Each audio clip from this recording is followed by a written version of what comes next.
The roughly $1 trillion bipartisan infrastructure bill includes funding for a major investment in boosting salaries for firefighters and reducing the risk of wildfires.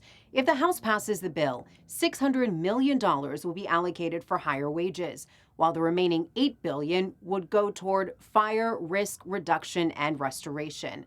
Riva Duncan joins me now from Roseburg, Oregon. She's the executive secretary of the Grassroots Wildland Firefighters. She's also a former fire staff officer for the United States Forest Service, where she spent over 30 years in fire management. Thank you so much for joining us, and thank you for your service. Before we dive into this infrastructure bill, give us an idea of where things stand when it comes to compensation for different types of firefighters.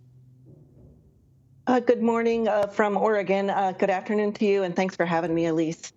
Um, the infrastructure bill, the wildland firefighting part of it, we know is a very small part of it, but it's a huge step in the right direction. We've never gotten this far in true reforms for federal wildland firefighters, and we're hoping that if the infrastructure bill passes, that's a first step in many more steps to come to get the things that we really need for all federal wildland firefighters. And how would this bill help firefighters get paid more fairly? And does it address compensation for volunteer firefighters or those who aren't full-time staff? Well, it would, first of all, recognize federal wildland firefighters as firefighters. Right now, federal wildland firefighters are not officially classified as first responders or even firefighters.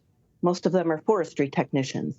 And so getting that recognition is a key step then into getting a lot of the compensations that are necessary for wildland firefighters, including a significant raise in pay.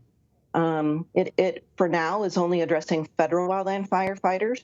We're hoping that we can set this tone, as they say, a rising sea floats all ships. I know the state of Florida just asked for more money for their state wildland firefighters. So we're hoping that this leads better compensation for other organizations, state municipalities, contractors, everybody.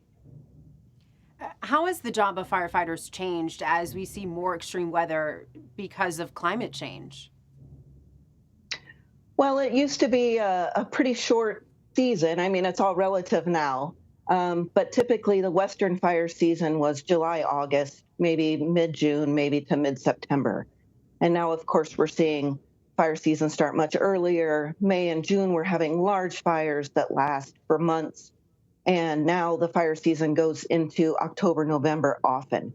And so that is certainly an indicator of climate change. Larger fires that are becoming more and more difficult to suppress. We've had 2 large fires this year that for the first time ever, fires have crossed from the west side of the Sierra to the east side. These are all related directly to climate change. What are some other key elements of the infrastructure bill that would help firefighters perform this increasingly challenging job?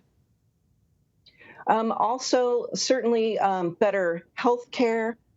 Presumptive health care is something we're seeking. It's very difficult, again, because we're not classified as first responders, to prove that a lot of illnesses, cancers, cardiovascular diseases are caused by the job. So that would help.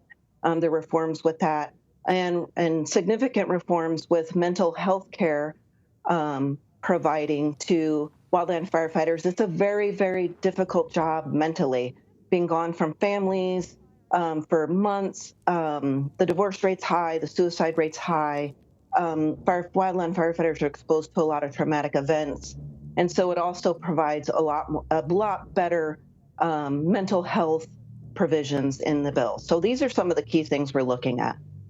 Yeah, I can't even imagine dealing with that trauma. Now, Sunday on Face the Nation, the Congresswoman Alexandria Ocasio-Cortez essentially said they were delaying the vote on infrastructure to secure funding for social programs in the reconciliation bill.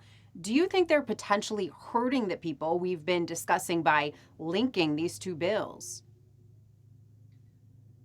Well, I mean, that's hard to say. The wildland firefighter portion of the infrastructure bill is pretty small. We recognize that. And I think, and I watched all the morning shows because we're interested in where we are with the infrastructure bill. Certainly, I understand that some people are trying to get a lot of information, a lot of legislation in here that addresses a lot of social programs and a lot of people who are struggling with poverty. So we get that this is a small part. We do have other legislation we're working on in case the infrastructure bill does fail. But certainly we're hoping that it helps not just wildland firefighters, but people who need reform as well. Riva Duncan, thank you so much. Thanks for having me.